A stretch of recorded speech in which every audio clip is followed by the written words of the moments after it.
Hello, and turn it on. It's amazing what they did. They wiped out democracy in the EU.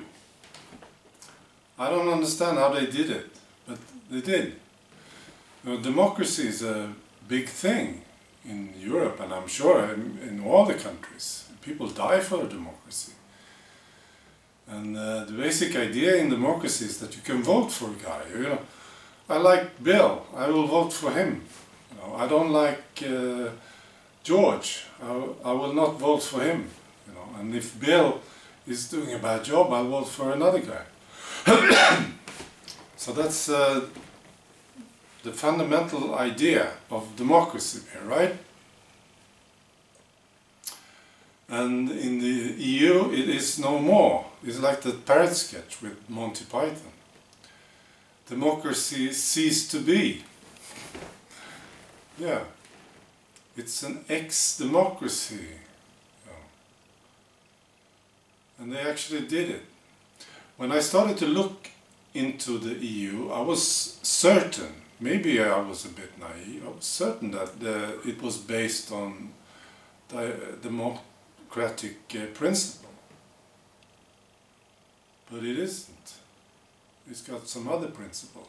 The system is rigged so that the democracy doesn't get in there.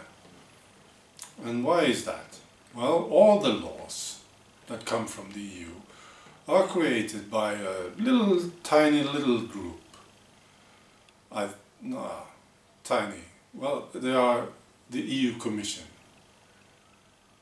I think the head of the EU Commission, his name is Juncker. Maybe you heard about him. So how many are there in the EU Commission? Do you know? I didn't. 25,000 people there. And they make all the laws. They also make sure that the countries, the member states, follow the law. If they don't, they will go to the court, EU court, and they can get fined. And that's why I'm saying this. There is no democracy. I'm not saying that there is a little democracy there, but I'm saying that there is none, because you can't vote these guys off. You should try next time you have an election. You know, I want this guy Juncker to be removed. You know, you can't do it. He's not a politician. He's an official. That's what it is. So there you go. And then I thought maybe they're doing a good job. You know, I'm a forgiving person. I see the good thing coming out of EU sometimes. So maybe they're doing a good job. You know, let them get on with it. But then there are examples of when the things that come from the EU are not so good. For instance, I have many examples of this, but I actually talked to a farmer's daughter the other day. Her father, he's got lots of trees, you know, forest, he's got a forest. And sometimes he wants to cut them down, you know, he selects one tree and he cuts it down. And then he selects another one and cuts it down because it's fully grown or whatever, you know, old. But now he can't. No.